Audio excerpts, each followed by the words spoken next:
The development context of Moonlight Peaks gives me the feeling of a game that only truly began to find its identity once the team stopped trying to fit it into generic ideas and embraced the vampire theme. Based on what the developers have shared, the project went through several versions before clicking, and that usually is a good sign. Instead of insisting on a weak foundation, they sought out the right face for the game. What strikes me most is that Little Chicken seems to have built the concept by listening closely to the audience. They mentioned conducting surveys with Life Sim fans, and the response helped confirm the direction of the theme. So it does not seem to have been a random decision or just a let's make a vampire game because it looks cool. This provides a sense of more conscious development, more concerned with understanding what the genre actually needs. I also find it interesting that the game began with very different ideas, including multiplayer, surfing, and even walking, before arriving at the current format. In my view, this shows a team that was exploring a lot, but at the same time was still trying to discover where the true strength of the project lay. When they decided to abandon multiplayer and move toward a more open, narrative-focused structure, the game finally seemed to find a more natural access. From the perspective of someone who saw the demo, the impression is that the development is trying to balance a strong visual identity with systems that actually make sense in the day-to-day gameplay. They aren't just throwing vampires, witches, and werewolves on the screen. The idea is for magic, potions, transformation, and farm automation to serve the life sim routine. This strikes me as a more mature approach than just using the supernatural as decoration. At the same time, one can feel that the project was still in an experimental phase for quite a while, especially when the devs talk about testing ideas, refining mechanics, and even hiding some surprises. To me, this is both good and bad. Good because it shows creativity and ambition, bad because it also indicates that the game took time to solidify some central pieces. This type of development usually yields a stronger personality, but it also requires care to ensure it doesn't turn into a heap of cool ideas without focus. Another point that gives me confidence is the way they speak about the community and feedback. The studio made it clear that public reception helped adjust the course of the game, and this usually greatly improves the chance of the project turning out more polished, especially in a genre that lives on atmosphere and pacing. To me, Moonlight Peaks seems to be a case where development shaped its vision alongside the audience's reactions, rather than being something rigid from the start. Overall, I see the development context of Moonlight Peaks as that of an indie that went through a lot of trial and error, but emerged from it with a clearer and more reliable proposal. My reading is that the demo and materials released so far show a game that found its identity late, yet with more personality than many life simulators that are born ready and end up soulless. If the launch maintains this line of focus and polish, its development alone tells a very convincing story. The story of Moonlight Peaks seems to be the type of premise that already starts with personality. A vampire trying to prove he does not need to repeat the dark legacy of Count Dracula. This works because it is not just gothic fantasy for aesthetics. There is a very clear family conflict behind it, and that gives greater emotional weight to a life sim that, in theory, could just be about planting and socializing. What I liked in what has been released so far is that the narrative seems to revolve around identity, not just romance or routine. The protagonist wants to build a life based on compassion, creativity, and a lighter way of existing. And that fits very well with the idea of a cozy game, but with a more melancholic and supernatural side. To me, this combination is what gives the story charm instead of appearing generic. I also find the narrative setting of the town and the 7 families interesting because this already suggests a story of discovery and social politics within that world.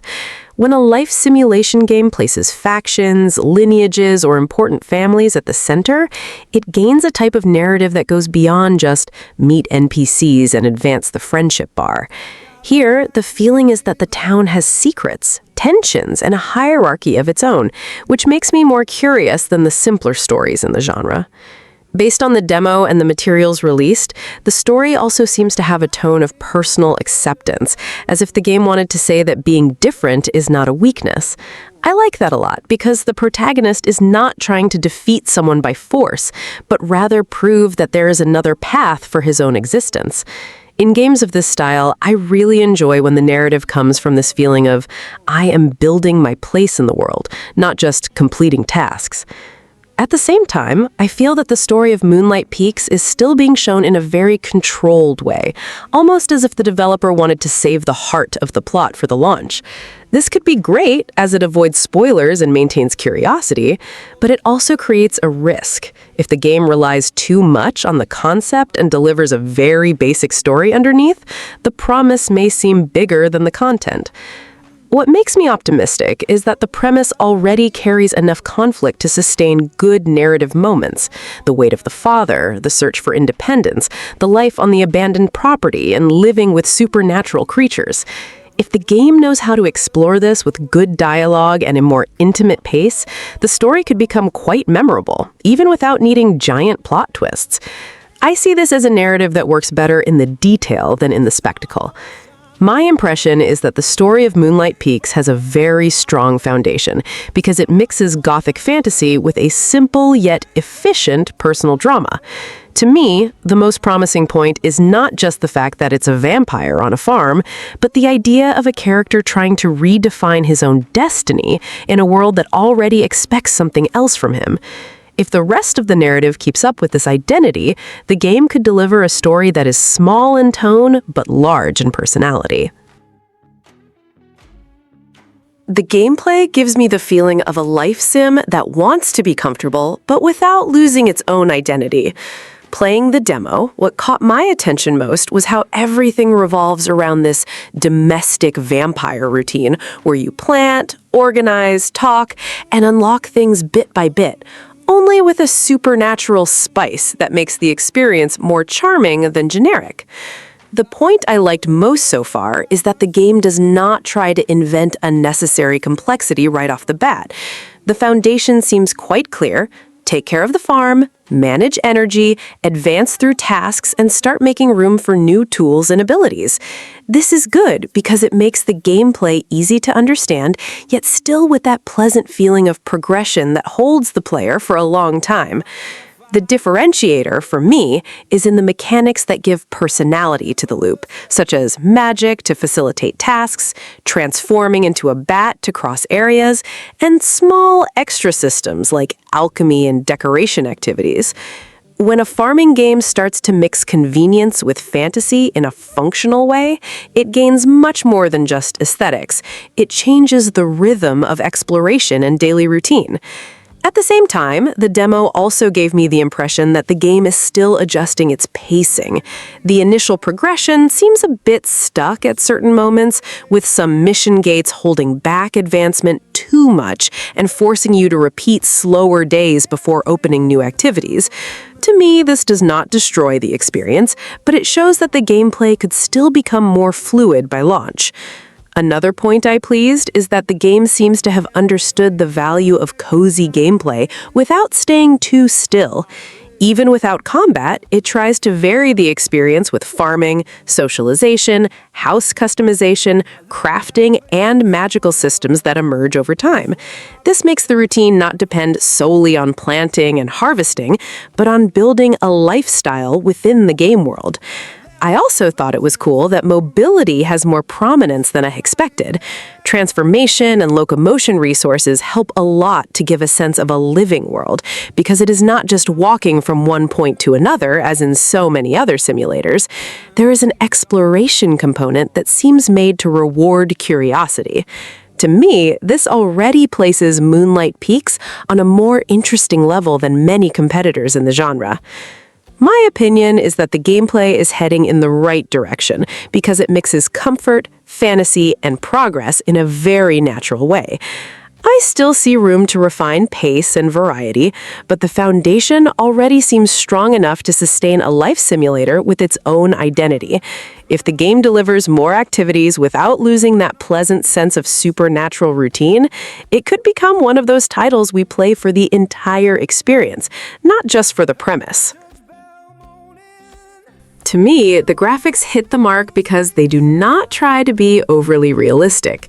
They go straight for a charming, soft, and very well thought out aesthetic.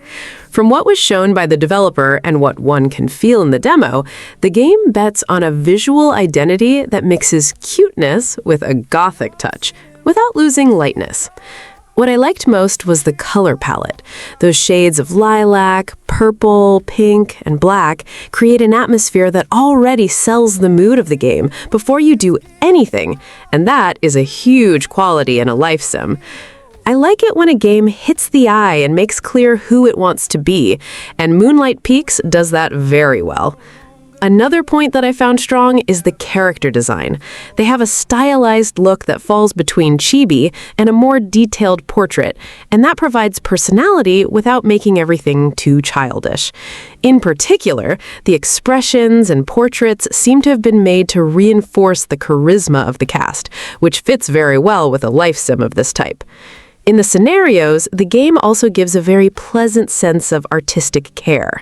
The houses, shops, and indoor environments have that air of meticulous decoration, with textures, details, and elements that make everything look like a living and inhabited world, not just a functional map. This helps a lot because in this genre, the visuals need to make you want to stay there, just walking and observing. Moonlight Peaks does not rely on heavy graphics to impress. It relies on art direction. And honestly, I find this much smarter for a game like this, because charm comes before raw technology. When the art is good, it ages better and also fits better with the welcoming proposal of the game. Through the demo, I felt that the graphics fulfill exactly the role they need to fulfill, to create a pleasant fantasy to inhabit. The plants, the elements of the scenery, and even the way the light and the night weather appear help to reinforce this feeling of a supernatural, yet cozy world. It is not a game that tries to impress you with scale. It wins you over with style. So, my personal opinion is quite positive. Moonlight Peaks has graphics that may not be stunning in the technical sense, but are very strong in the artistic sense.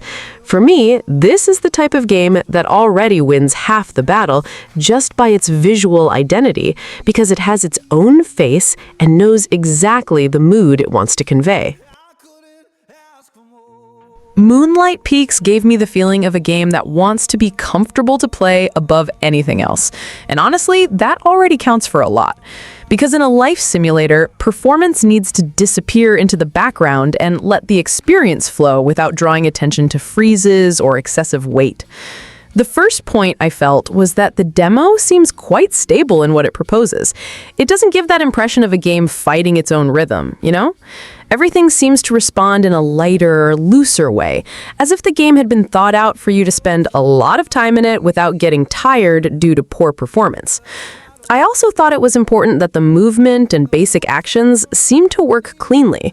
In a life game, this is essential because you're not just walking around the map, you're harvesting, organizing, interacting, repeating tasks, and getting into a routine.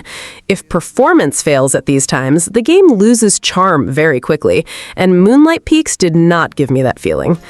What pleased me most is that it seems to have a performance that matches its proposal. It is not a game that tries to impress by technical weight, and that is great because the priority here seems to be delivering a smooth, quiet, and easy-to-absorb experience.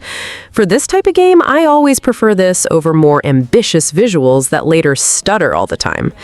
From what has been shown so far by the developer, you can feel that there is a concern to keep the game accessible and pleasant to play for long periods.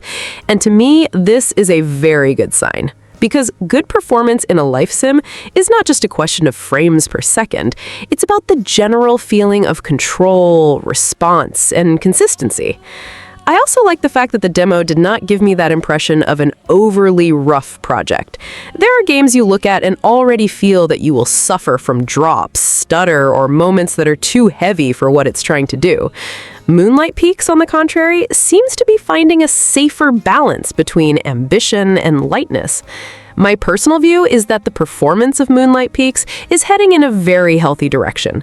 It is still a demo, so there's always room for adjustments, but what I saw so far leaves me with the feeling that the game knows exactly how not to get in its own way. And in a life sim, that is already a huge victory.